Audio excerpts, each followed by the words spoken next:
ഇന്ന് തെരഞ്ഞെടുപ്പിന്റെ കൊട്ടിക്കലാശം കഴിഞ്ഞതിനു ശേഷം നിശബ്ദ പ്രചരണത്തിന്റെ ദിവസമാണ്. പിരായിരി പഞ്ചായത്തിൽ ഒരു ഓട്ടോറിക്ഷ സ്റ്റാൻഡിൽ അവിടുത്തെ ആളുകൾക്ക് കാണണമെന്ന് ആവശ്യപ്പെട്ടതിനെ തുടർന്ന് ഒരു ക്യാൻസർ പേഷ്യന്റ് അദ്ദേഹത്തിന്റെ കുടുംബവും ചേർന്ന് നമ്മളെ കാണാൻ വന്നതിന്റെ അടിസ്ഥാനത്തിൽ ആ ഓട്ടോറിക്ഷ സ്റ്റാൻഡിൽ അദ്ദേഹത്തെ കാണാൻ വേണ്ടിയിട്ടാണ് ആദ്യം ഞങ്ങൾ പോകുന്നത്. അത് കഴിഞ്ഞതിന് ശേഷം ഞങ്ങൾക്ക് സാമുദായിക സംഘടനയുടെ പല നേതാക്കന്മാരുടെയും വീട്ടിൽ കയറുക എന്നുള്ളതായിരുന്നു ഇന്നത്തെ സ്ഥാനാർത്ഥി എന്നുള്ള രീതിയിൽ എൻ്റെ ജോലി. എന്നാൽ വളരെ ബ്രേക്കിംഗ് ആയിട്ടുള്ള ഒരു ന്യൂസ് നിങ്ങൾ കേരളം മുഴുവൻ മാധ്യമപ്രവർത്തകര് എന്താണ് സംഭവിച്ചത് എന്ന് പോലും അറിയുന്നതിന് മുൻപ് ഒരു സ്ത്രീ തെരഞ്ഞെടുപ്പിൽ സ്ഥാനാർത്ഥിയായിട്ട് നിൽക്കുമ്പോൾ ഞാൻ തെരഞ്ഞെടുപ്പിൽ പണം കൊടുക്കുന്ന ഒരാളാക്കി എന്നെ വേട്ടയാടാൻ നിങ്ങൾ പരിശ്രമിച്ചതിന്റെ വാർത്ത എന്റെ ശ്രദ്ധയിൽപ്പെട്ടു. ഒന്ന്. രണ്ടാമതായിട്ട് പാലക്കാടിലെ വോട്ടർമാരെ മുഴുവൻ നിങ്ങൾ അപമാനപ്പെടുത്തി. കാരണം പാലക്കാടിലെ വോട്ടർമാർ പണം വാങ്ങി വോട്ട് ചെയ്യുന്നവരാണ് എന്നുള്ള രീതിയിലാണ് നിങ്ങൾ ആ വാർത്തകൾ അത്രയും സംപ്രേഷണം ചെയ്തത്. 1 മണിക്കൂറിലധികം സമയം ആ ഓട്ടോറിക്ഷ സ്റ്റാൻഡ് മുതൽ നിങ്ങൾ അവിടെ ചെന്ന് അന്വേഷിക്കണം. ആ ഓട്ടോ സ്റ്റാൻഡ് മുതൽ 1 മണിക്കൂറിലേറെ സമയം ഈ കാറ് എന്നെ ഫോളോ ചെയ്യുകയാണ്. ആ കാറിനകത്ത് 2 ചെറുപ്പക്കാർ ബാക്കിൽ ഇരിക്കുകയാണ്. ഒരു സ്ത്രീ മുഖം മറച്ച് ഒരു സ്ത്രീ ഫ്രണ്ടിൽ ആ കാറിൽ ഇരിക്കുകയാണ്. ഒരാൾ വാഹനം ഓടിച്ചുകൊണ്ടിരിക്കുകയാണ്. അങ്ങനെ യാത്ര ചെയ്ത് ഓരോ സ്റ്റോപ്പിലും ഓരോ വീടിന്റെ മുന്നിലും ഞാൻ ഇറങ്ങുമ്പോൾ ആ കാറ് എന്റെ കയ്യിൽ നിൽക്കുകയാണ്. എന്റെ ആദ്യത്തെ ചോദ്യം, എന്തിനാണ് ആ കാറ് ശോഭാ സുരേന്ദ്രനെ ഫോളോ ചെയ്തുകൊണ്ടിരുന്നത് ഇന്നത്തെ ദിവസം? ആ കാറിന്റെ ഫോട്ടോ ഞാൻ പുറത്തിറങ്ങി. ആ കാറിന്റെ ഫോട്ടോ ഞാൻ എടുത്തിട്ടുണ്ട്. നമ്പർ എൻ്റെ കയ്യിലുണ്ട്. രണ്ടാമതായിട്ട് ഇന്നലെ തന്നെ പാലക്കാടിലെ ജില്ലാ കളക്ടറുമായി ഞാനിപ്പോൾ സംസാരിച്ചു. പാലക്കാടിന്റെ ജില്ലാ കളക്ടറുമായി ഞാൻ ഇപ്പോൾ അല്പസമയം മുമ്പ് സംസാരിച്ചു. അപ്പൊ ജില്ലാ കളക്ടർ എന്നോട് പറഞ്ഞത് ഇന്നലെ തന്നെ ശോഭാ സുരേന്ദ്രൻ പൈസ വോട്ടർമാർക്ക് കൊടുക്കുന്നതായിട്ടുള്ള പരാതി കളക്ടറുടെ കയ്യിൽ കിട്ടിയിട്ടുണ്ട്. അപ്പൊ ആദ്യം പരാതി തയ്യാറാക്കി, അത് കളക്ടർക്ക് കൊടുത്തു, ഫ്ലൈയിങ് സ്ക്വാഡിനെ റെഡിയാക്കി, പിന്നെ ഒരു കഥ തയ്യാറാക്കി. ഇതെല്ലാം ചെയ്തതിനു ശേഷമാണ് ആ കാറിലെ ചെറുപ്പക്കാർ, കാറിന്റെ മുൻസീറ്റിൽ ഇരുന്ന വ്യക്തി, ആ വ്യക്തിയുടെ പേരും ഡീറ്റെയിൽസും അറിയാൻ വേണ്ടിയിട്ടാണ് ഞാൻ ഒരല്പസമയം വൈകിയത്. ഒരു മാധ്യമം ഞാൻ വരുന്നതിന് മുൻപ് തന്നെ നടയടി തുടങ്ങി. ശോഭാ സുരേന്ദ്രന്റെ പാലക്കാട് ആകെ പ്രശ്നമാണ് എന്ന് പറഞ്ഞുകൊണ്ട് നടയടി നടത്തിക്കൊണ്ടാണ് എന്നെ സ്വീകരിച്ചത്. അതേ മാധ്യമം തന്നെയാണ് ഇന്ന് മീഡിയ ഗ്രൂപ്പിൽ പോസ്റ്റ് ആദ്യം ഇടുന്നത്.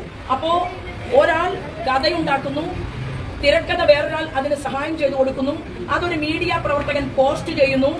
എന്നാൽ ഒരല്പമെങ്കിലും ഒരു മര്യാദ ഇവിടുത്തെ മാധ്യമ സുഹൃത്തുക്കളോട് ഞാൻ ചോദിക്കുകയാണ്. ഒരു ചെറിയ എന്റെ ഭാഗം കേൾക്കാൻ, എന്താണ് ആ റോഡിൽ ഉണ്ടായത്, എന്താണ് സംഭവിച്ചത് എന്ന് പോലും എന്റെ ഭാഗം കേൾക്കാതെ ഇന്ന് കേരളത്തിൽ ഈ നിശബ്ദ പ്രചരണത്തിന്റെ ദിവസം അങ്ങേയറ്റം എന്നെ വ്യക്തിപരമായി അപമാനിക്കുന്ന രീതിയിലാണ് നിങ്ങൾ ഈ വാർത്ത കൊടുത്തത്.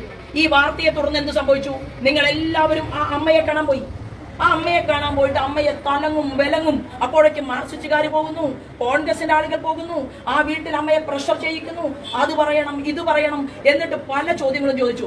എന്തെങ്കിലും ഒരു തൊണ്ടി നിങ്ങൾക്ക് കിട്ടിയോ? ആ അമ്മ എന്താ പറഞ്ഞത്? എന്റെ കയ്യിൽ ഒരാളും പണം തന്നിട്ടില്ല എന്ന് പറഞ്ഞു. അപ്പൊ ആദ്യത്തെ കഥ പോയി. രണ്ടാമത്തെ എന്റെ പോയിന്റ്, ഞാൻ നിങ്ങളെ ഒരു വിഷ്വൽ കാണിക്കാം.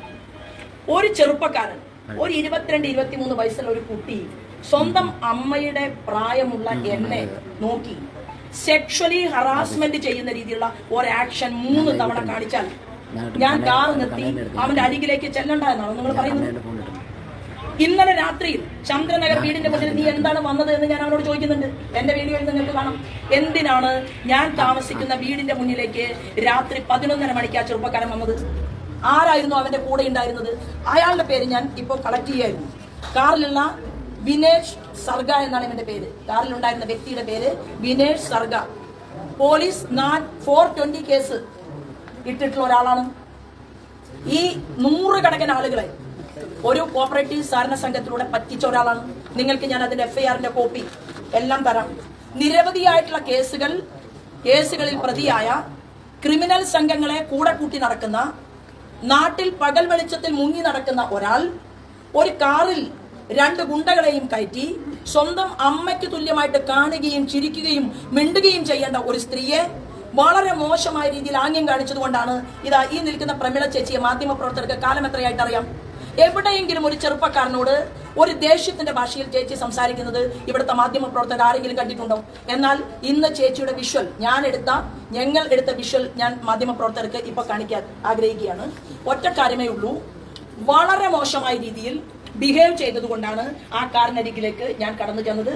ഞാൻ തീർച്ചയായിട്ടും പറഞ്ഞിട്ടുണ്ട്, വൃത്തികെട്ട രീതിയിൽ, മോശമായ രീതിയിൽ, വളരെ ഒരു സ്ത്രീയും കണ്ടാൽ വേദനിക്കുന്ന രീതിയിൽ, അതേത് തല കെട്ടിയ കൊമ്പനാണെങ്കിലും, നിങ്ങൾക്കുമുണ്ടല്ലോ അമ്മമാർ, നിങ്ങൾക്കുമുണ്ടല്ലോ സഹോദരിമാർ, ശോഭാ സുരേന്ദ്രൻ ഡോറ് തുറന്ന് പുറത്ത് ചെന്നിരിക്കും, ഒരു തർക്കവും വേണ്ട. പക്ഷേ ഞാൻ എന്തുകൊണ്ടാണ് ഉടൻ തന്നെ ഈ ചെറുപ്പക്കാരനെ കൊണ്ട് ചെയ്യിച്ചതാണ് ഈ വിനേഷിനെയാണ് കസ്റ്റഡിയിൽ എടുക്കേണ്ടത്. ഞാൻ ആ ചെറുപ്പക്കാരനെതിരെ പോലീസ് സ്റ്റേഷനിൽ ഇപ്പോ പരാതി തയ്യാറാക്കിയിട്ടുണ്ട്. പരാതി ഞങ്ങൾ പോലീസിന് മെയിലായിട്ട് അയച്ചിട്ടുണ്ട്. രേഖാമൂലം ഞാനിപ്പോ പോലീസിനെ കാണും, പരാതി കൊടുക്കും. തെരഞ്ഞെടുപ്പിന്റെ ഇലക്ഷൻ കമ്മീഷന് ഞാൻ പരാതി കൊടുക്കും.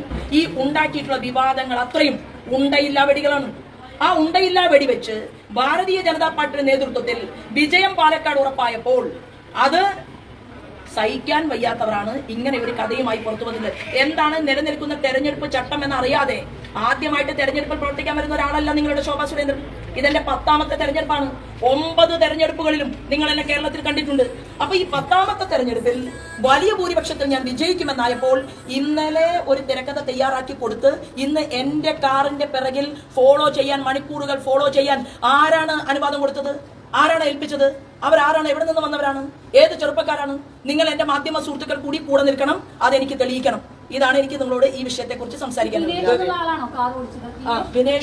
വിനേഷിന്റെ ഇടതുഭാഗത്ത് ഒരു സ്ത്രീ ഇരുന്നു. ഞാൻ അവരോട് ചോദിക്കുന്നത് നിങ്ങൾക്ക് ഞാൻ കാണിക്കാം. ആ സ്ത്രീ തല കുനിച്ചിരിക്കുകയാണ് കുറ്റവാളിയെ പോലെ. അല്ല, ആ ബാക്ക് എനിക്ക് അവൻ ആരാണെന്ന്, ആ കുട്ടി ആരാണെന്ന് അറിയില്ല.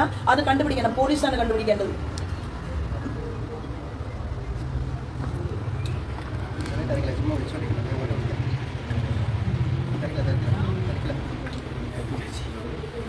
കേരളം മുഴുവൻ എന്തായാലും ഇല്ലാത്തൊരു വാർത്ത കാണിച്ച സ്ഥിതിക്ക് ഇതുകൂടി ഒന്ന് നിങ്ങൾ കാണിക്കണം.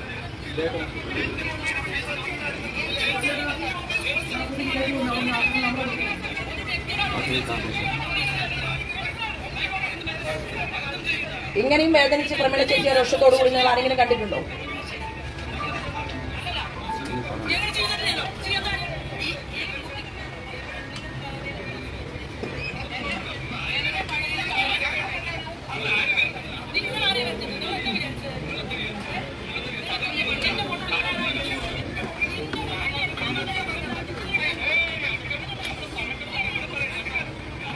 ഈ പുറത്തിറങ്ങി നിൽക്കുന്ന ആളാണ് സർഗ, വിനേഷ് സർഗ.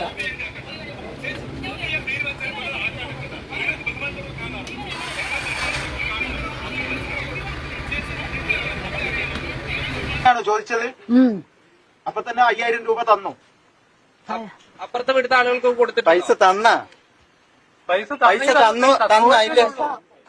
ചോദിച്ചു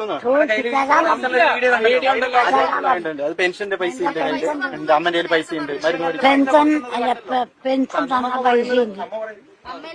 അല്ല, പെൻഷൻ തന്ന പണമുണ്ട് എന്റെ കയ്യിൽ. അല്ലാതെ അവരൊന്നും തന്നില്ലേ? 4000 ഉണ്ട്.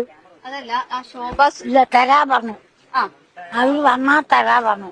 അല്ല, ഒരു വെള്ള ചുരിദാറിട്ട ഒരു സ്ത്രീ പൈസ കയ്യിൽ വെച്ചവരുടെ കയ്യിൽ എന്തോ തന്നില്ലേ? അതൊരു വീഡിയോ വന്നിട്ടുണ്ടല്ലോ. തന്നിട്ടില്ല. അത് അവര് കൈ കൊടുത്താണ്. കൈ കൊടുത്ത് ഇങ്ങനെ തൊഴുതും ഒക്കെ ചെയ്യും. തൊഴുതും ഒക്കെ ചെയ്യും. കാല് വെച്ചു അത് നിക്കാൻ വയ്യ. തൊഴുതിയ ബാഗിൽ നിന്ന് തരുന്നത്, ഈ ബാഗിൽ നിന്ന് എടുത്ത് തരുന്നത് എന്താ? ഈ ബാഗിൽ നിന്ന് എടുത്ത് തന്നത്